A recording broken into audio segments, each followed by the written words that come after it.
하나님 말씀 이사야 54장 1절로 8절의 말씀입니다. 뜻을 생각하시면서 여러분과 저가 교독하겠습니다. 구약성경 1034면 이사야 54장입니다. 잉태하지 못하며 출산하지 못한 너는 노래할지어다. 산고를 겪지 못한 너는 외쳐 노래할지어다. 이는 홀로 된 여인의 자식이 남편 있는 자의 자식보다 많음이라 여호와께서 말씀하셨느니라.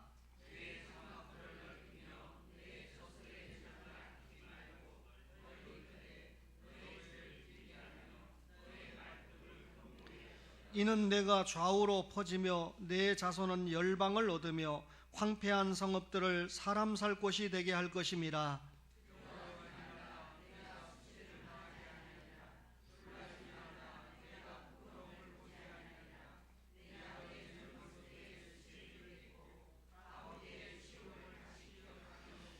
이는 너를 지으신 이가 내 남편이시라. 그의 이름은 만군의 여호와이시며 내 구속자는 이스라엘의 거룩한 이시라. 그는 온 땅의 하나님이라. 일컬음을 받으실 것이라.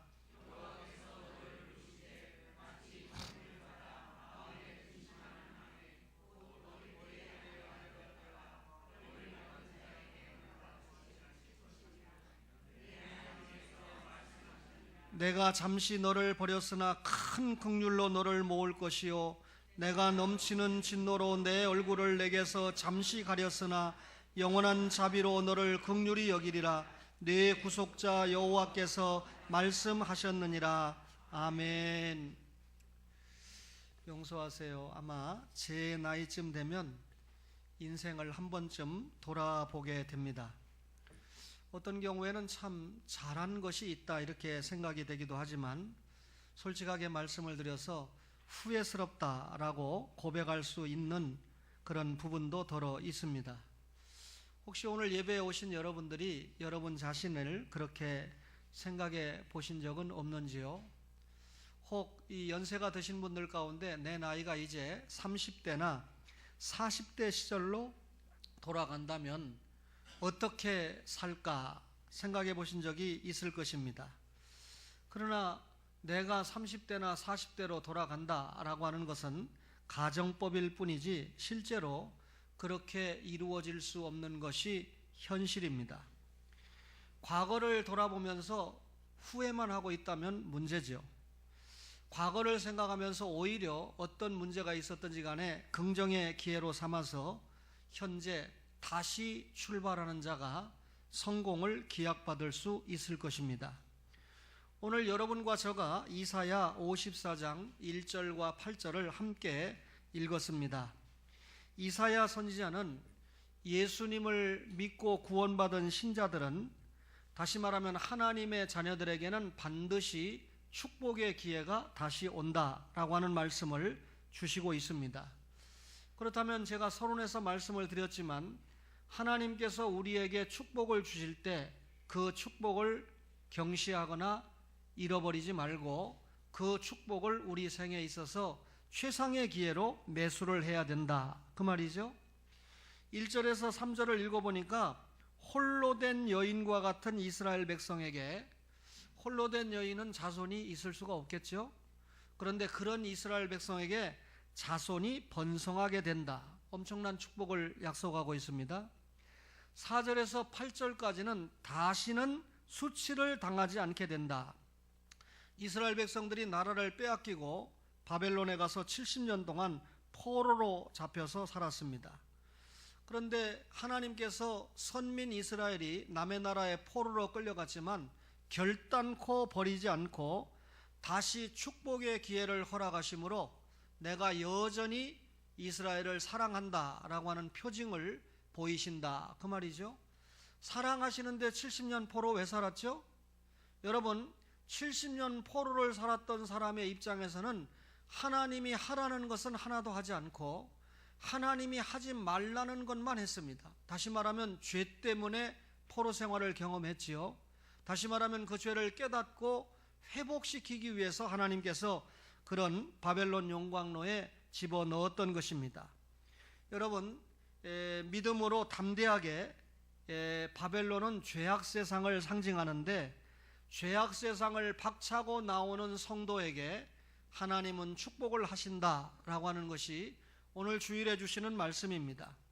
그러면 바벨론이라고 하는 죄악 세상을 해치고 나오는 성도에게 어떤 축복을 주시나요? 가정을 회복시켜 주신다 그랬어요. 이사야 54장 1절에 잉태하지 못하며 출산하지 못한 너는 노래할지어다. 산고를 겪지 못한 너는 외쳐 노래할지어다. 이는 홀로 된 여인의 자식이 남편 있는 자의 자식보다 많음이라 여호와께서 말씀하셨느니라. 그렇게 기록을 했습니다. 이 문자적인 뜻은요, 이스라엘 백성들이 지금 하나님의 말씀에 불순종하다가 바벨론의 포로로 끌려갔습니다. 남의 나라에 끌려갔으니까 온갖 고난과 핍박 속에서 살았겠지요. 그러다 보니까 이스라엘 백성이 번성할 수가 없습니다. 이 고난과 핍박 속에서 만약에 이스라엘이 번성을 한다면 그 꼴을 바벨론이 보지 않죠. 왜냐하면 이스라엘이 번성하면 언제든지 독립전쟁을 할 것 아닙니까? 홀로 된 여인이다 라고 하는 말은 하나님과의 관계가 단절된 이스라엘을 말합니다. 그 성경을 읽어보니까 하나님이 남편이죠. 사랑하는 이스라엘 백성을 부인이라고 표현을 했죠. 근데 이스라엘 백성이 홀로 된 여인이 됐다, 이 말은 남편이 없는 사람이 됐다. 다시 말하면 남편인 하나님을 떠난 사람이 됐다. 그러니까 이 하나님을 떠난 여인이 남편이 없이 과부가 됐다라고 하는 말은 죄 때문에 수치를 당하게 됐는데, 그 수치가 뭡니까? 지금 바벨론의 포로 생활을 하고 있다는 것이 문자적인 표현입니다. 이스라엘 백성이 바벨론에 망하니까 예루살렘 성전이 파괴가 돼버렸습니다. 그리고 이스라엘 백성들은 바벨론의 포로로 끌려갔습니다. 그러면 여러분 울어야 되잖아요. 나라가 완전히 황폐화되고 그리고 사람들이 다 이방 나라에 끌려갔을 정도가 되면 울어야 되는데, 오늘 이사야 선지자가 노래할지어다, 크게 외쳐서 노래를 불러라, 이렇게 말하고 있습니다. 무슨 말입니까? 너희들의 죄 때문에 바벨론의 포로로 끌려갔지만 너희를 사랑하는 하나님께서 회복시켜 주신다. 너희를 사랑하는 하나님께서 너희의 죄를 용서하시고 관계를 돌려 축복하신다. 그러니 이를 믿고 노래하라, 그 말입니다. 여러분, 이런 배경 속에서 여러분과 저가 오늘 둘째 주일 예배를 하나님 앞에 드리면서 말씀을 받고 있는데, 오늘 이 말씀이 지금으로부터 2700년 전에 이스라엘 백성에게만 해당이 된다고 그러면 이 말씀이 왜 기록됐겠습니까? 오늘 이 말씀이 동일하게 죄악 세상으로 대변되는 이 세상에서 나와서 하나님 앞으로 돌아오는 자에게는 하나님께서 축복의 기회를 허락하신다, 그 말이죠. 그러면 그 축복이 가정의 회복을 말씀하고 있는데, 잉태하지 못하며 출산하지 못하는 여인이 노래한다. 홀로 된 여인의 자식이 남편 있는 자식보다 더 많아진다. 하나님을 떠나서 홀로 된 여인이 오히려 남편이 있는 자식보다 더 많아질 만큼 엄청난 회복을 주신다. 여러분, 자녀를 낳지 못하는 여인의 태가 열려서 자녀를 출산한다라고 하는 것은 어떤 경우든지 그 개인과 가정의 경사 중에 경사일 수밖에 없습니다. 오늘 이 말씀이 무슨 말입니까? 여인이 애를 낳지 못한다라고 하는 것은 가정이 만난 문제를 상징하는 것입니다. 그런데 여인이 애를 낳는다라고 하는 것은 가정에 맺혔던 모든 문제가 풀리고 열리고 해결된다, 그 말입니다. 다시 말하면 하나님 앞에서 막혔던 관계가 회복이 된다, 그 말이죠. 여러분과 저가 걱정하는 것 가운데 상당 부분이 가정에 관한 것입니다.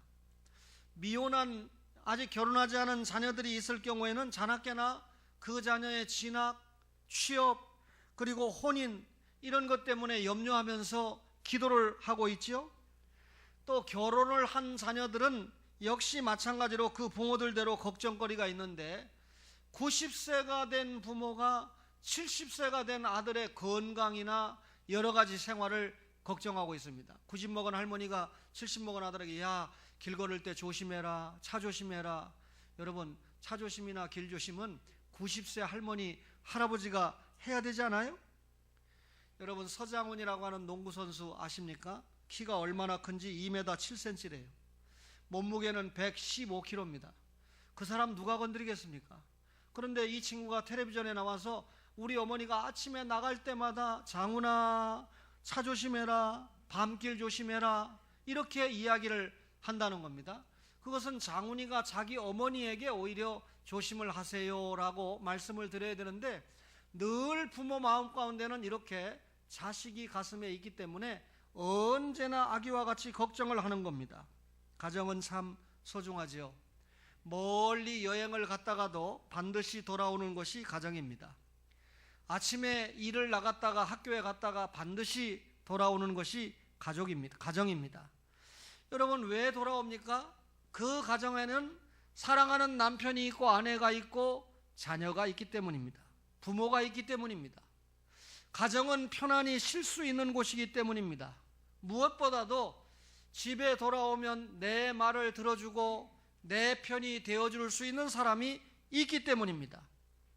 비록 전세에 살고 월세에 산다 할지라도, 주차난에 시달린다 할지라도 이 지구상에서 가장 나를 편안하게 해주는 것이 나의 집, 홈, 가정입니다.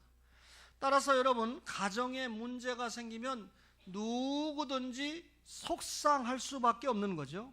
그런데 오늘 이사야 선지자가 네가 만일 하나님의 말씀을 듣고 너의 불순종, 불신앙의 죄악 세상에서 돌아온다고 하면, 과감하게 바벨론이라고 하는 죄악 세상을 떠나서 하나님 앞에 돌아오기만 한다면, 시온의 땅 예루살렘으로 돌아온다면 너가 만난 가정의 문제를 풀어주겠다.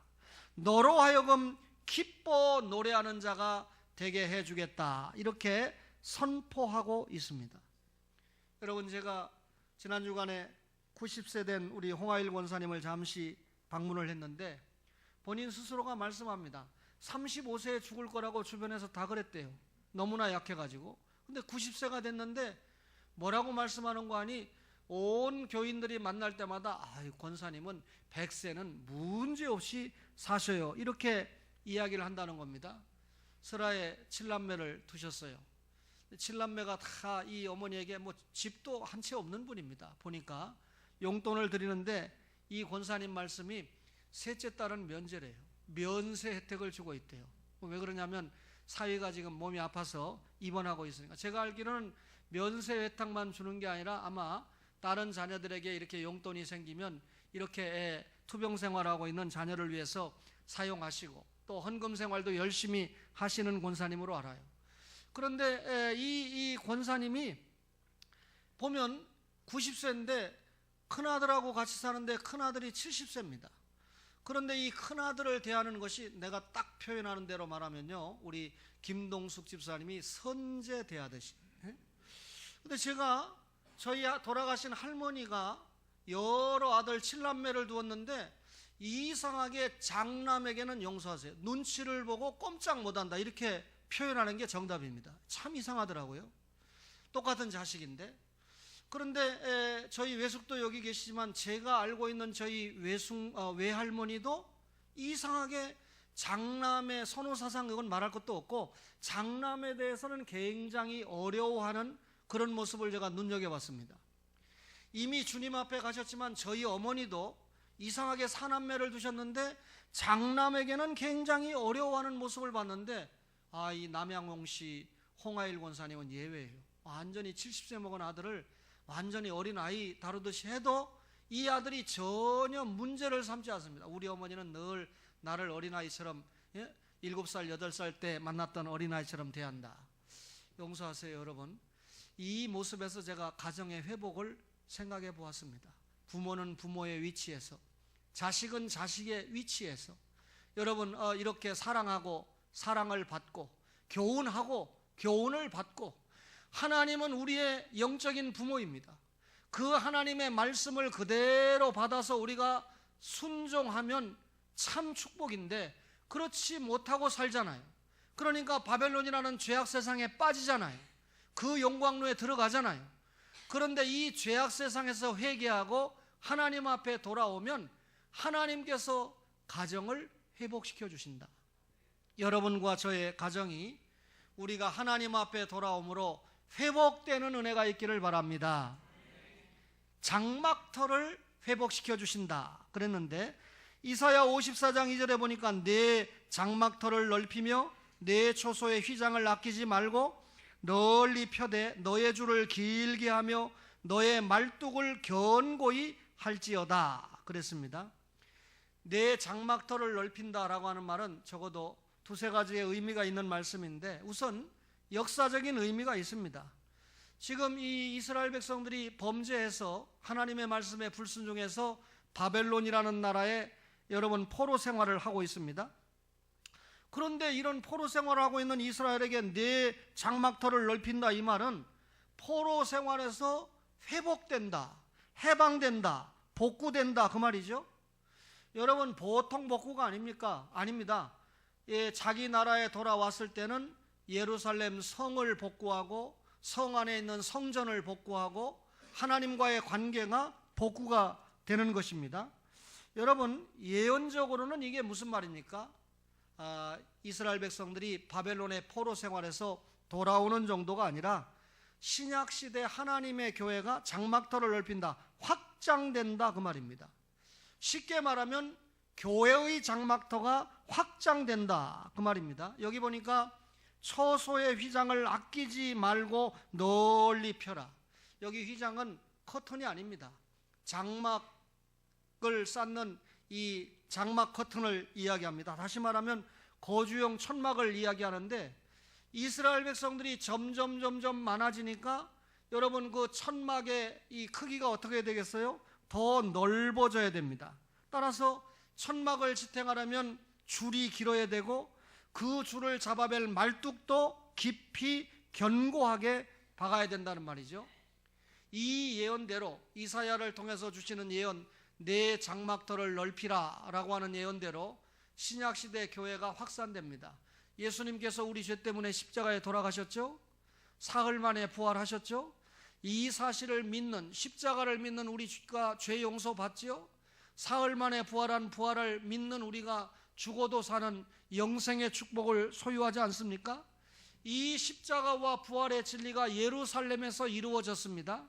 그리고 예루살렘을 통해서 이 복음이 확장됩니다. 유대와 사마리아로 확장됩니다. 유대와 사마리아에서 다시 땅끝까지 주님의 복음이 확장되지요. 여러분, 복음의 확장은 교회 운동의 확장을 통해서 나타나고 있는 것입니다.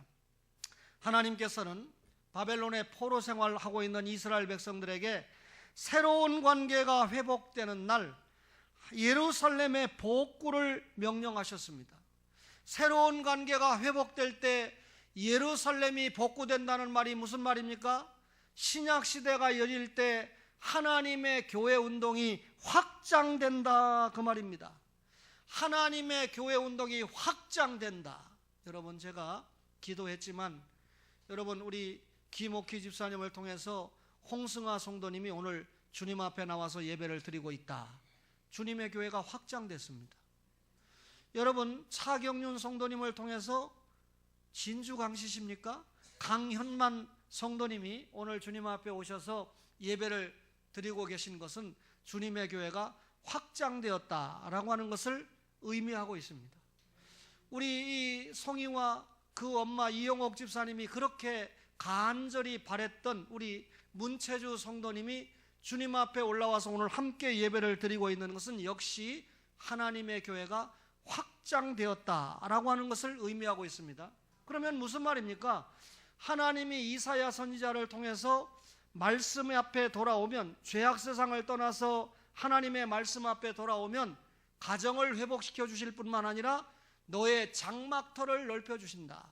다시 말하면 교회 운동이 확장되게 해주신다 뿐만 아니라 믿음으로 사는 성도에게 주시는 하나님의 축복까지 의미합니다.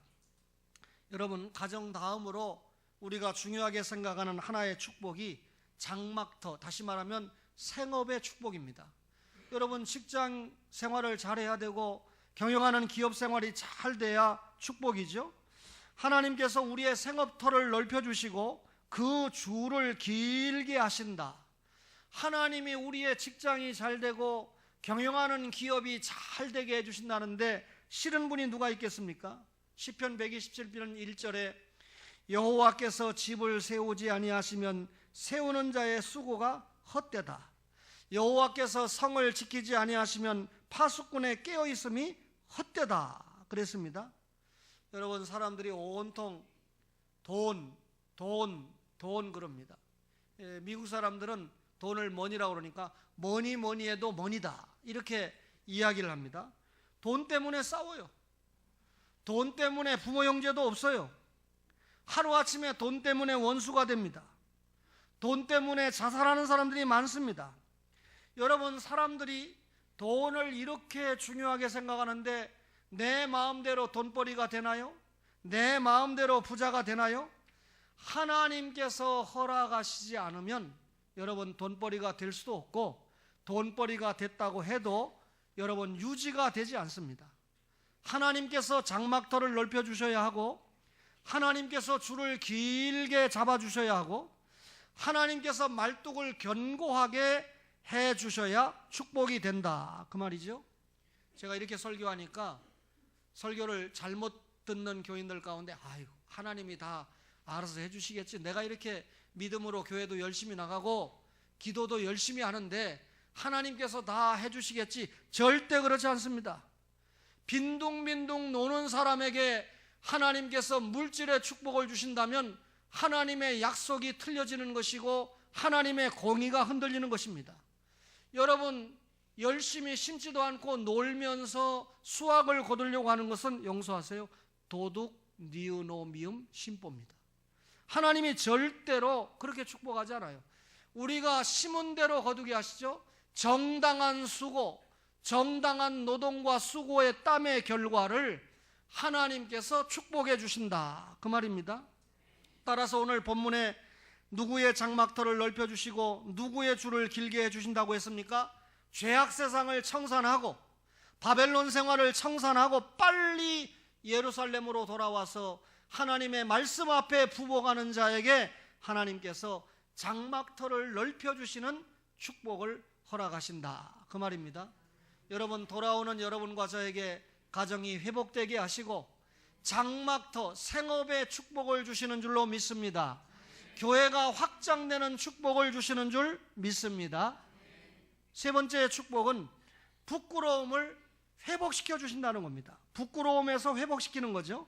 이사야 54장 4절에 두려워하지 말라, 네가 수치를 당하지 아니하리라. 놀라지 말라, 네가 부끄러움을 보지 아니하리라. 네가 내 젊었을 때의 수치를 잊겠고 과부 때의 치욕을 다시 기억함이 없으리니.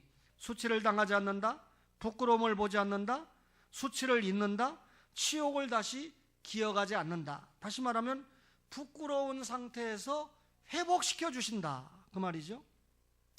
여러분, 부끄러움이라는 게 뭡니까?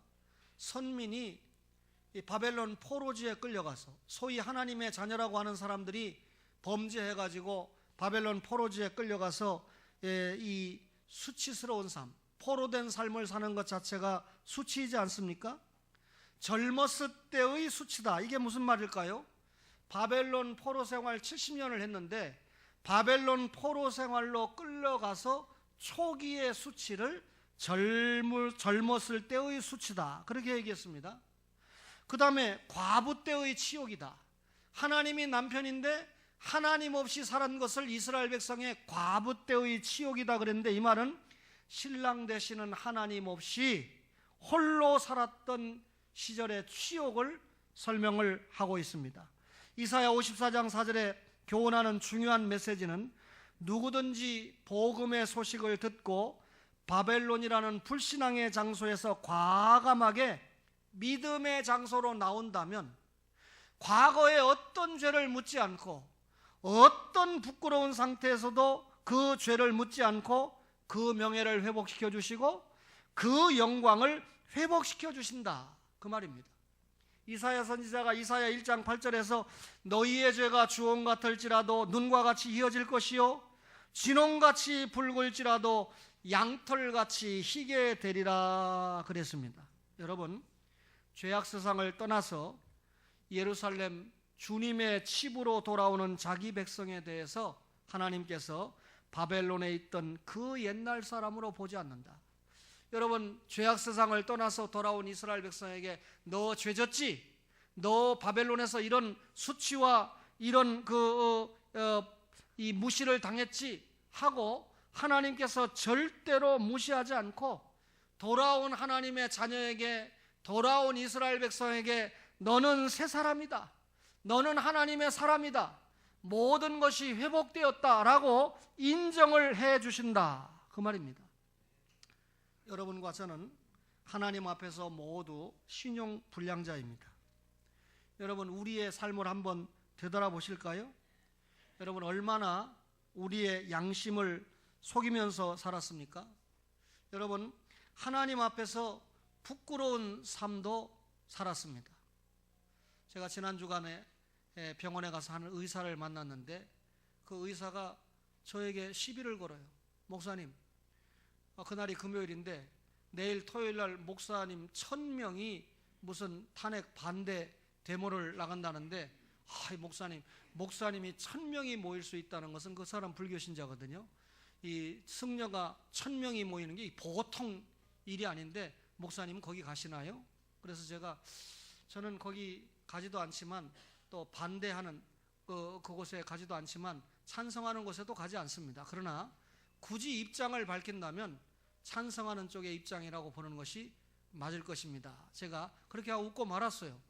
그런데 이분이 대화를 계속 이끌어갑니다. 소위 지성인이라고 하는 분이 우리나라의 문제는 보수로 남아있을 것이냐 진보로 갈 것이냐 이 싸움이다. 그러더니 그 다음에 아무 문제 없습니다. 이거 꼭 전정배 보좌관님이 들어가지고 이 문자를 잘 나르시니까 300명이 들을 수 있도록 해줘야 돼요. 그 의사가 하는 말이 300명만, 내 일기에는 그렇게 안 썼어요. 근데 이 강단에서는 그대로 들은 대로 전할게요. 300명만 태평양에 다 빠져 죽으면 우리나라는 문제가 다 해결이 됩니다 라고 이야기를 해요.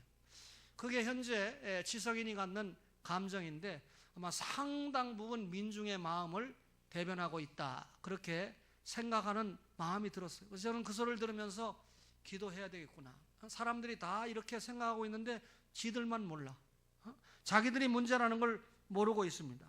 자기들이 부끄럽다는 걸 모르고 있어요. 그런데 이 부끄러운 형편에 있는 사람들이 지성인들 무슨 대학교 총장, 무슨 무슨 관, 공무원, 고급 공무원 불러다가 다 청문회를 하는데 전부 기억이 안 난다는 거예요. 전부 모른다는 거예요. 다시 한번 말씀드립니다. 여러분 목사는 천재이기 때문에 만 4살 때 뭐 했던 것도 다 기억나요. 내가 이웃집 아이 두들겨 팼다가 부모끼리 싸움이 붙은 것도 기억이 나는 사람인데 용서하세요. 그런데 그분들은 왜 불과 1, 2년 전에 사건들이 기억이 안 나는지. 그럼 기억이 안 나면 다 안 나야 되는데 어떤 건 기억이 나고 또 어떤 건 기억이 안 나니까 아마 이 정신 분석학적으로 좀 이해를 해봐야 될 것 같아요. 여러분, 하나님의 기준에서 볼 때는 300명이 됐든지 총장이 됐든지 설교하는 목사가 됐든지 다 부끄러운 과거가 있습니다. 양심을 속일 수가 없습니다. 여러분, 그런데 세상 사람들의 기준에서 보면 별로 부끄럽지 않게 살았다고 우리가 말할 수도 있습니다. 우리가 성도이지 않습니까? 그들과 같이 국정을 농단한 일도 없고 그럴 기회도 없었잖아요. 여러분, 만약에 우리가 다 최씨 같은 그런 기회가 주어졌으면 다 그 이상의 특권을 누리면서 살지 않았을까요? 한번 반성을 해봅니다. 하나님의 자녀의 입장에서 보면 너무나 부끄러워요. 세상 사람의 입장에서 볼 때는 좀 덜 부끄럽건지 몰라도 하나님의 말씀에 저울에 올려놓고 보면 너무나 여러분과 저가 부끄럽다는 것이죠. 그런데 이런 부끄러운 상태에 있는 우리가 복음의 메시지를 듣고 죄악 세상에서 과감하게 탈출해서 하나님 앞에 나오는 자에게는 하나님 앞에 신용불량자라고 하는 딱지가 떼어진다, 그 말이죠. 깨끗하게 회복시켜 주신다, 그 말이죠. 그리고 하나님께서 가정을 회복시켜 주시는 축복, 장막터를 넓게 해주시는, 다시 말하면 생업의 축복 말할 것도 없고 여러분 영적인 교회의 확장의 축복을 허락하실 뿐만 아니라 과거에 가졌던 모든 영육 간의 부끄러운 수치에서 회복을 시켜주신다, 그 말입니다. 저는 우리 문체주 성도님을 위해서 기도할 때마다 돌아가신 저희 장인 어른과는 다른 각도에서 기도했습니다. 저희 장인 어른은 1986년에 병원에 가자마자 간암 말기 판정을 받아서 용서하세요, 육사, 이 경남 중고등학교 출신의 야구 선수 출신의 육사 출신인데 그 당시 키가 1m 87이니까 얼마나 건강한 분입니까? 근데 뭐 병원 가서 하루아침에 이분은 한 달밖에 못 삽니다. 의사가 3명이 똑같은 소리를 했는데 진짜로 86년에 한 달밖에 못 사셨는데 그 한 달 동안에 제가 전도를 하는데 얼마나 힘들었는지 우리 성도들은 알고 있습니다. 저의 전도를 받은 장인어른이 마지막 돌아가시면서, 세례받고 돌아가시면서 마귀야 물러가라 4번을 외치고 예수님이 내려오신다 하고 돌아가신 것은 증인들이 많기 때문에 알고 있는 사람들이 많습니다. 그런데 우리 문체주 성도님은 정말 자신을 사랑하는 아내를 통해서, 아마 다른 형제도 간을 기증하려고 마음을 먹었는데 시대가 많이 달라져서 자기 사랑하는 아내의 간을 이식을 받았습니다. 얼마나 소망스러운 일입니까? 우리 이영옥 집사님도 건강해 보이잖아요. 그런데 2차적인 문제가 생겼습니다. 그래서 이 사실을 알고 목사와 우리 장로님들을 위시한 초원의 온 가족들이 시간마다 때마다 우리 문체주 성도님을 기억해 달라고, 하나님께서 살려내놓으라고 그렇게 기도했습니다. 가만히 소식을 들으니까 이 문씨 가정에, 저도 며느리가 문씨입니다마는 이 문씨 가정에 다 예수님을 믿고 교회를 나가는데, 다시 말하면 문체주 성도님의 형제들이 다 교회 나가서 장로님으로 집사님으로 이렇게 섬기고 있는데 문체주 성도님만 교회를 못 나가셨대요. 이런 그 과정에서 우리가 함께 기도했습니다. 하나님, 건강을 회복시켜 주실 뿐만 아니라 신앙도 하나님이 회복시켜 주세요. 송구 영신예배 기도 제목을 보니까 딸 문송이 양이 우리 아빠 교회 나오게 해주시고 건강을 회복시켜 주세요. 그 1번 기도예요. 그 부인도 마찬가지 기도입니다. 둘이 무슨 약속이나 한 것처럼 했는데 문장은 다릅니다. 사랑하는 남편의 건강을 영육간에 회복시켜 달라고 기도의 제목을 적어서 제가 머릿속에 기억을 하면서 기도하고 있는데, 해가 바뀌면서 첫째 주간 1월 1일 날 주님의 동산에 와서 함께 예배를 드리려고 마음을 먹었는데 이 건강이 좋지 않아서 불발했습니다. 그런데 오늘은 하나님께서 힘을 주셔서 사랑하는 아내의 손을 잡고 또 딸의 손을 잡고 또 여동생입니까? 고모들의, 송이 고모들의 지원을 받으면서 함께 이 오빠가 교회 나가야 된다, 모르겠습니다, 동생이 교회 나가야 된다, 이 가족이 교회 나가야 된다. 얼마나 그동안 이분을 위해서 아내와 자녀가 기도했습니까? 형제들이 기도했습니까? 진짜 이게 사랑이죠. 또 우리는 문체주 성도님 얼굴도 모르지만 이영옥 집사님을 생각하면서 소식을 받으면서 이 성도를 가슴에 안고 공적으로 사적으로 기도를 했습니다.